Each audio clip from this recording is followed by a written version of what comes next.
Bonjour tout le monde, j'espère que vous allez bien et re-bienvenue dans une nouvelle vidéo sur la chaîne. Donc aujourd'hui, je voulais parler avec vous de toutes les habitudes qui ont changé dans mon quotidien depuis que je pratique le minimalisme depuis environ 2015. Donc si j'ai décidé de vous faire la liste de toutes ces actions-là qui ont peut-être changé au jour le jour, c'est parce que sur mes différents réseaux sociaux, que ce soit sur Instagram, Facebook ou même YouTube, étant donné que c'est plus des choses que je documente toutes les semaines, tous les mois, j'ai l'impression que les gens peut-être oublient tout ce qui a changé dans ma vie un peu tous les jours. Donc, je voulais utiliser en fait cette vidéo-là pour faire un rappel et peut-être aussi pour vous inspirer au quotidien à vivre différemment. Donc, si vous êtes nouveau sur la chaîne aussi, ça fait déjà quelques fois que vous regardez mes vidéos, je vous invite fortement à vous abonner parce que oui, je le vois qu'il y a certains d'entre vous que vous revenez souvent sans nécessairement être abonné à la chaîne. Donc, je vous invite à le faire dès maintenant. Donc, sans plus tarder, je ne vais pas rentrer dans les détails de chaque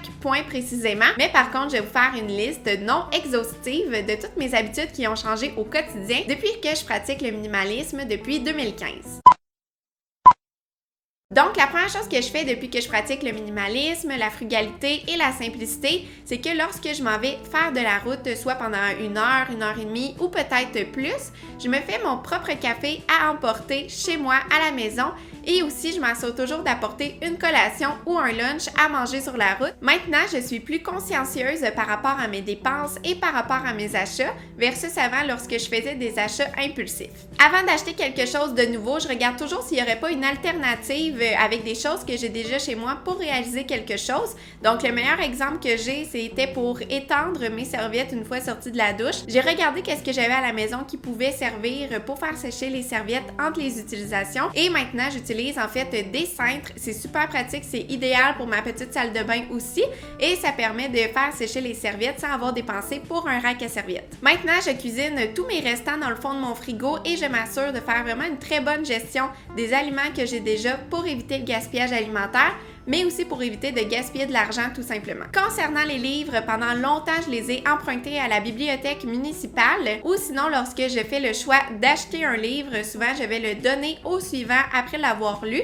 Donc, je vais le donner à soit une amie, un membre de ma famille ou sinon, je vais l'afficher sur les sites de petites annonces pour le vendre, surtout si c'est un livre best-seller de l'année. Une autre chose qui a changé, c'est que maintenant, dès qu'il y a quelque chose dans mon environnement qui m'apporte plus de bonheur, qui ne m'intéresse plus ou que je me rends compte que j'ai plus de besoin, c'est que je le prends et je le désencombre immédiatement en le déposant dans mon sac de désencombrement mensuel ou en m'assurant d'aller le porter dans une œuvre caritative le plus rapidement possible. Lorsque j'achète un vêtement, obligatoirement, j'en débarrasse un en même temps. Donc ça, en fait, j'applique la règle plus 1 moins 1. Donc quand que je décide de faire rentrer quelque chose chez moi, souvent il y a un objet que je vais désencombrer par la suite pour garder cet équilibre. Maintenant, je n'achète plus impulsivement et je me pose toujours les bonnes questions avant d'acheter quelque chose de nouveau. J'ai troqué les sorties au centre d'achat pour les remplacer par des activités de plein air. En plus de coûter vraiment moins cher, eh bien ça me permet de me divertir autrement et de me faire du bien aussi. Maintenant, je remplis mes contenants de détergents liquides en allant au magasin en vrac.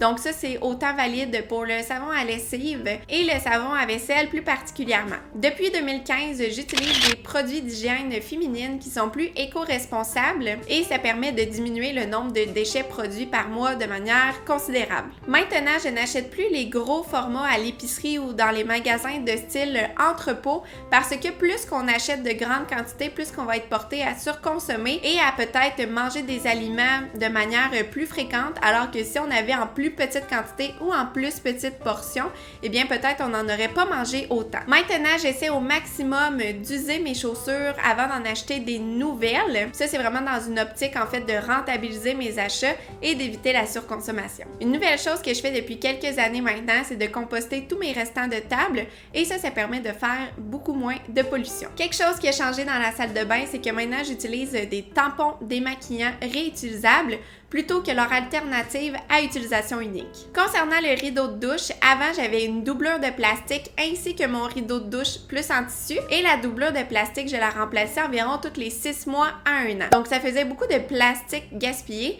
et je me suis rendu compte que ce n'était pas nécessairement nécessaire en gardant son rideau de douche en tissu et en faisant un entretien régulier. C'est que ça permet de le conserver beau pendant plusieurs années, comme par exemple le rideau de douche que j'ai actuellement, c'est le même que j'ai depuis plusieurs années et il est encore très beau et très réutilisable en l'entretenant bien. Maintenant, qu'est-ce que je fais, c'est que je fabrique plusieurs de mes produits d'entretien moi-même en utilisant du savon de Castille ou du savon de Marseille, du bicarbonate de soude, un petit peu de vinaigre et tout simplement de l'eau. Concernant le maquillage, parce que oui, je me maquille encore toujours un peu, c'est que maintenant j'ai troqué en fait les cosmétiques de grandes marques pour des alternatives plus naturelles et avec moins d'emballage de plastique. Aussi, pour les cosmétiques, j'essaie au maximum d'acheter des cosmétiques qui ont été fabriqués au Canada pour encourager l'économie locale, pour réduire les déplacements des produits. Aussi, concernant le maquillage, j'en achète tout simplement moins. Donc avant, j'avais un très gros tiroir rempli de toutes les ombres à paupières de toutes les couleurs différentes, alors que maintenant, tous mes cosmétiques se tiennent dans un petit sac. Une autre chose qui a changé, c'est que je n'achète plus de bijoux de fantaisie.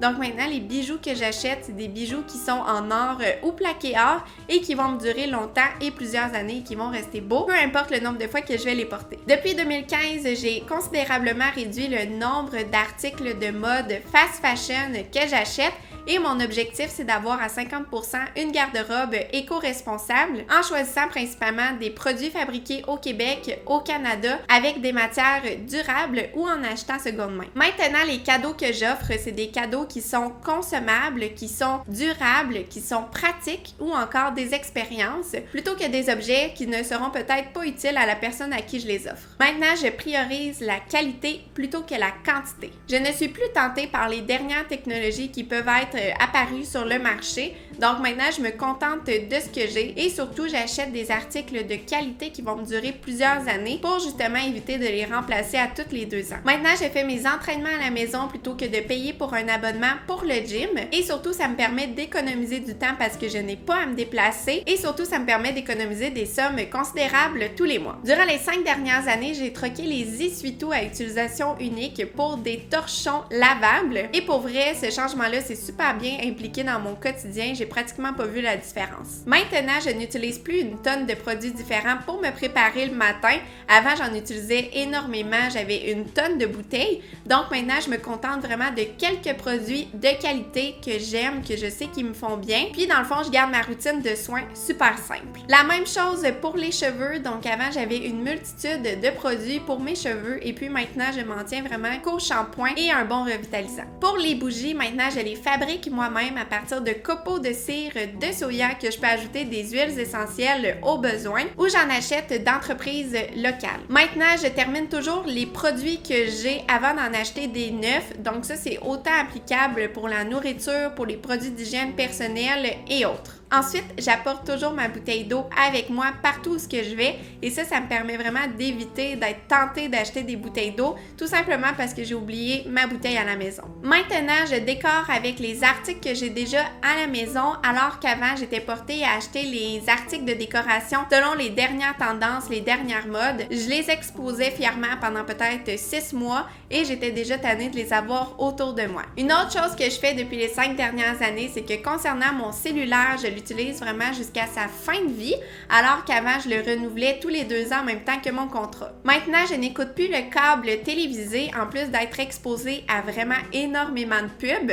Ça coûte cher tous les mois. Donc maintenant, je me contente d'une plateforme de streaming populaire, mais sinon, les autres plateformes que j'utilise, elles sont toutes gratuites, comme YouTube et tout.tv au Canada. Actuellement, il y a l'Halloween qui approche, donc ça m'a fait penser que maintenant, les costumes d'Halloween, lorsque je me costume, j'utilise tout le temps des vêtements ou des accessoires que j'ai déjà à la maison ou je les fabrique vraiment à partir de rien. Pour les fêtes, je pense particulièrement à Noël pour les décorations vraiment à thématique saisonnière. Maintenant, qu'est-ce que je fais? C'est que je fouille un peu dans mon bac de recyclage et à partir de papier, de carton ou d'un petit peu de peinture, on peut vraiment fabriquer des belles décorations. Puis dans le fond, qu'est-ce que je fais? C'est que chaque fois, je les recycle recycle ou je les mets à la poubelle. Donc comme ça ne m'encombre pas pendant une année et ça fait une nouvelle activité à faire tous les ans. Maintenant, à l'épicerie, j'achète vraiment moins de produits hyper transformés. Donc j'essaie de me concentrer le plus possible sur les allées autour. Donc on pense aux produits frais, aux viandes fraîches, au fromage frais et j'évite le plus possible de faire les allées centrales où il y a la majorité des produits transformés. Maintenant, lorsque j'ai besoin de quelque chose, mon premier réflexe est de regarder sur les sites de petites annonces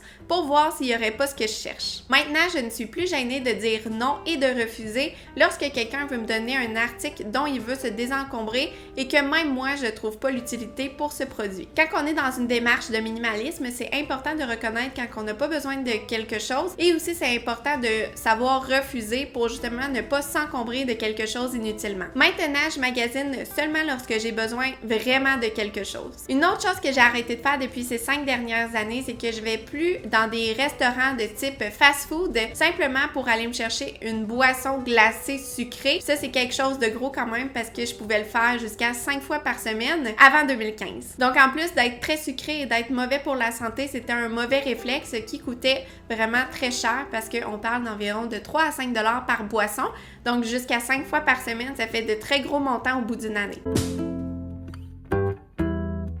Maintenant, je réutilise des vieux cahiers pour prendre des notes. Puis ça aussi, encore une fois, c'est une grosse habitude qui a changé parce qu'avant, j'achetais tous les cahiers de notes dès que j'en trouvais un beau, puis je les accumulais, puis je les utilisais pas vraiment. Donc ça, c'est quelque chose d'assez gros. Donc encore aujourd'hui, 5 ans après avoir commencé mon processus, je continue d'utiliser les cahiers que j'avais accumulés durant toutes mes années. Et pour terminer, une dernière chose que je ne fais plus, c'est que je n'achète plus de crayons ni de stylos, à part un marqueur réutilisable que j'ai acheté dernièrement parce que j'en avais vraiment besoin. Mais les stylos, je sais pas pourquoi, c'est le genre de choses qu'on peut trouver gratuitement n'importe où, puis on finit tout le temps par avoir une tonne de stylos avec soi. Donc voilà, c'était une quarantaine de choses et d'habitudes qui ont changé dans mon quotidien depuis 2015. J'espère que vous avez aimé cette vidéo. Si c'est le cas, n'oubliez pas de cliquer j'aime, ça me donne un gros coup de pouce et pour vous, c'est super facile et gratuit à faire. En attendant, je vous recommande fortement d'aller voir mes réseaux sociaux. Donc je vais mettre les liens vers Instagram et Facebook dans la barre de description en dessous. Si vous en avez envie, je vous invite à laisser en commentaire peut-être une ou deux habitudes qui ont changé dans votre quotidien depuis que vous pratiquez le minimalisme. Un gros merci tout le monde et on se retrouve la semaine prochaine dans une nouvelle vidéo. Bye tout le monde!